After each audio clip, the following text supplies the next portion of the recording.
Assalamualaikum warahmatullahi wabarakatuh. Innal hamdalillah nahmaduhu wa nasta'inuhu wa nastaghfiruh wa na'udzu billahi min shururi anfusina wa min sayyiati a'malina. May yahdihillahu fala mudilla lahu wa may yudlil fala hadiya lahu. Asyhadu an la ilaha illallah wahdahu la syarika lahu wa asyhadu anna Muhammadan 'abduhu wa rasuluhu la nabiyya ba'dah. Allahumma 'allimna ma yanfa'una wanfa'na bima 'allamtana wa zidna 'ilma. Subhanaka la 'ilma lana illa ma 'allamtana innaka antal 'alimul hakim. Ikhwatal iman, as-sha'imin was-sha'imat rahimakumullah. Semoga di 10 hari terakhir di bulan suci Ramadan kita bisa terus meningkatkan takwa kita kepada Allah Subhanahu wa taala sehingga kita bisa memperoleh fadilah dari puasa bulan suci maupun qiyam di bulan suci ini. Amin ya rabbal alamin. Ikhwatal iman rahimakumullah, kita akan lanjutkan kajian kitab kita Makanatul Mar'ah fil Islam, dan kita akan membahas subtema tentang al-mar'ah wal ilm, wanita dan ilmu. Wanita di zaman sahabat menduduki posisi yang tinggi dalam kehidupan ilmiah, dan tidak ada wanita yang lebih utama dari Sayyidah Aisyah radhiyallahu anha, yang banyak para sahabat lainnya memberi kesaksian tentang tingginya ilmu Sayyidah Aisyah radhiyallahu anha. Di antaranya keponakan beliau sendiri, Urwah bin Az-Zubair, yang mengatakan tentang bibinya itu, kanatil mas'alah tasta'si ala kibaris sahabah fayadhabuna ila Aisyah fayajiduna indaha ilma hadhil mas'alah. Urwah mengatakan ada masalah yang sulit dipecahkan oleh para kibaris sahabah, para pembesar sahabat. Lalu mereka kemudian pergi kepada Ummul Mukminin Aisyah radhiyallahu anha. Kemudian mereka mendapati di sisi Aisyah tersebut ilma hadhil mas'alah, ilmu dari masalah yang krusial, yang ruwet. Jadi sering para sahabat itu larinya ke beliau. Aisyah radhiyallahu anha adalah seorang sahabat yang keempat yang paling banyak meriwayatkan hadis dari Nabi Muhammad sallallahu alaihi wasallam. Dan tentang Aisyah radhiyallahu anha, Muawiyah bin Abi Sufyan juga memberikan catatan tersendiri, pujian tersendiri. Ia mengatakan, Muawiyah mengatakan, ma ra'aitu rajulan fid dunya afsah lisanan min Aisyah binti Abi Bakar radhiyallahu anhuma.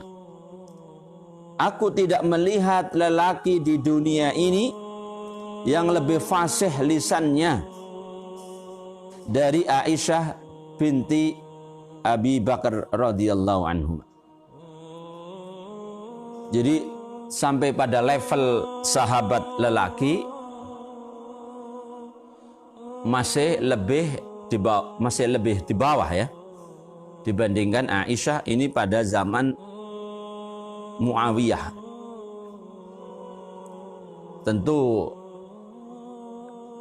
testimoni ini tidak, ya ini kita bicara fadilah keutamaan dari Ummul Mukminin Aisyah.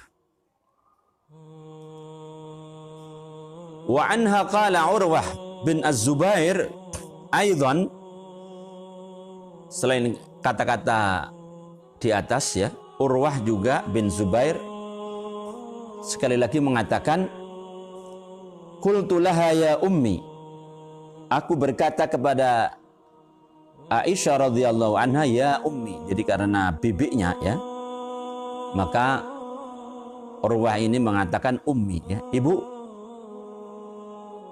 Wallahi ma a'jibu min ilmika bil halal wal haram. Demi Allah aku tidak heran dengan ilmu Anda, ilmumu tentang halal dan haram. Aku liqurbika min Rasulillah sallallahu alaihi wasallam. Saya katakan demikian tidak heran karena engkau dekat dengan Rasulullah sallallahu alaihi wasallam. Ya pantaslah Bunda Aisyah itu mengerti banyak halal dan haram karena Bunda Aisyah orang yang dekat dengan Rasulullah sallallahu alaihi wasallam. Ya istrinya. Lalu Urwah juga mengatakan, wala a'jibu min ilmika bi ansabil Arab. Aku tuh juga tidak heran dengan ilmumu yang ngerti tentang nasab-nasab orang Arab. Jadi Bunda Aisyah punya ilmu tentang halal dan haram karena beliau dekat dengan Rasul, istri Rasul. Yang kedua, pakar di bidang nasab. Jadi suku ini siapa ya, mbah-mbahnya siapa ya, cabang-cabangnya. Itu namanya ilmu nasab. Keturunan ya, ini orang termasuk Aisyah ini pakar. Dan Urwah tidak heran dengan itu. Mengapa? Aku likurbiki min Abi Bakar. Karena engkau Aisyah dekat dengan Abu Bakar, ayahnya. Abu Bakar itu pakar tentang ilmu nasab.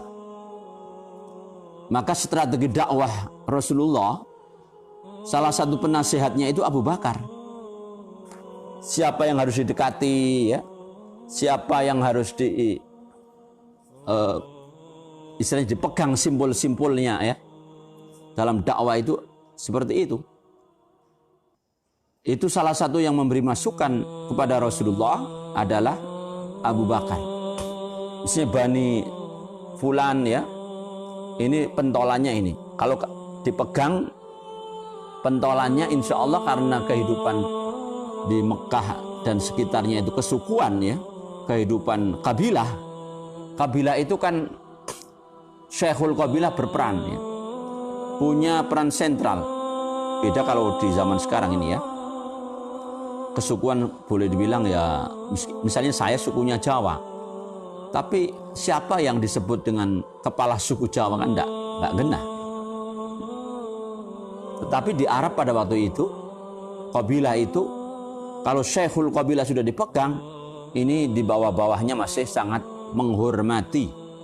Nah Rasulullah ketika berdakwah, termasuk mohon maaf ketika beliau berpoligami ya, itu sangat memperhatikan strategi dakwah ini. Ikhwatal iman rahimakumullah. Jadi Urwah tidak heran dengan penguasaan ilmu Bunda Aisyah terhadap ilmu nasab karena beliau memang dekat dan memang putrinya, putri dari Abu Bakar As-Siddiq yang pakarnya pakarnya. Urwah lalu melanjutkan kesaksiannya, walakinni a'jibu kullal ajab min ilmika bitib. Tapi yang aku heran bahwa engkau itu menguasai ilmu kedokteran pada zaman itu ya. Jadi Aisyah itu juga tabibah. Aisyah itu juga tabibah. mengenal resep-resep. Ini yang membuat Urwah bin Az-Zubair heran. Lah iya, Bibi Aisyah itu ngerti ilmu kedokteran dari mana? Kalau halal dan haram dari Rasulullah, suaminya. Kalau nasab, ilmu nasab dari ayahnya Abu Bakar. Lah kalau tentang kedokteran itu dari mana? Famin aina ta'allamti tib ya ummah, katanya. Dari mana Anda belajar ilmu kedokteran, wahai ibu? Menyebut bibi dengan ibu ini satu bentuk keakraban ya. Karena sudah dianggap seperti ibunya sendiri ya. Dan memang ya antara bibi dengan ibu kan memang dekat ya. Dan juga menunjukkan ini Aisyah radhiyallahu anha dekat dengan keponakannya ya. Dengan keponakannya. Faqalat, lalu Aisyah menjawab, ya bunayya, kana Nabi sallallahu alaihi wasallam fi akhir umrihi katsiral auja'. Nabi Muhammad sallallahu alaihi wasallam di akhir-akhir umur beliau itu banyak mengeluhkan sakit. Jadi yang di dalam riwayat yang lain,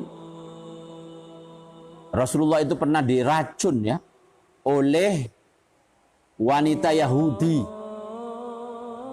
Nah, pengaruh racun ini membuat Rasulullah meskipun beliau tidak mati tidak wafat, diracun itu selamat, membuat beliau jadi sering sakit.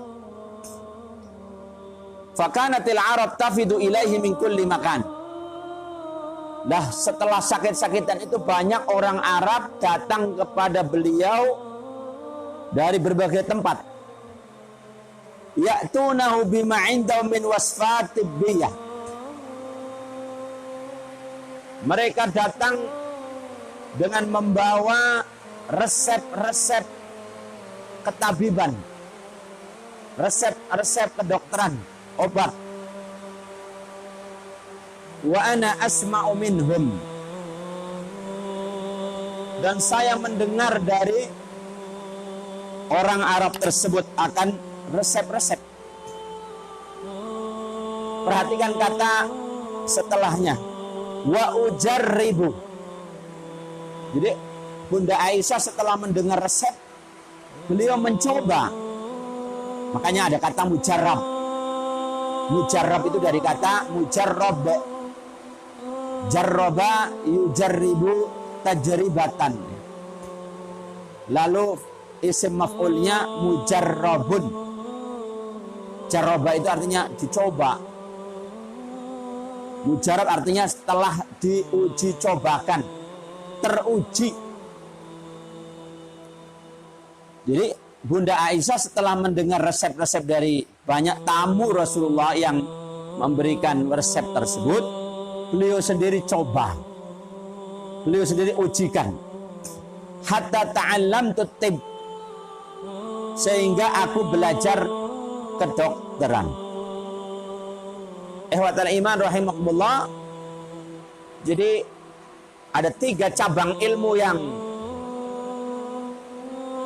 diberikan kesaksiannya oleh Urwah bin Zubair tentang Aisyah radhiyallahu anha. Pandai dalam halal dan haram, ya ilmu syar'i artinya. Pandai dalam ilmu nasab. Yang ketiga pandai dalam ilmu medis. Ihwatal iman rahimakumullah. Dan kesaksian Muawiyah tadi bin Abi Sufyan menunjukkan juga bahwa Bunda Aisyah ini melebihi banyak kaum lelaki. Ma ra'aitu rajulan fid dunya afsahu lisanan min Aisyah binti Abi Bakar radhiyallahu anhuma. Sehingga ihwatal iman rahimakumullah, derajat wanita itu tidak mengurangi kepintaran wanita, asalkan ya mau belajar.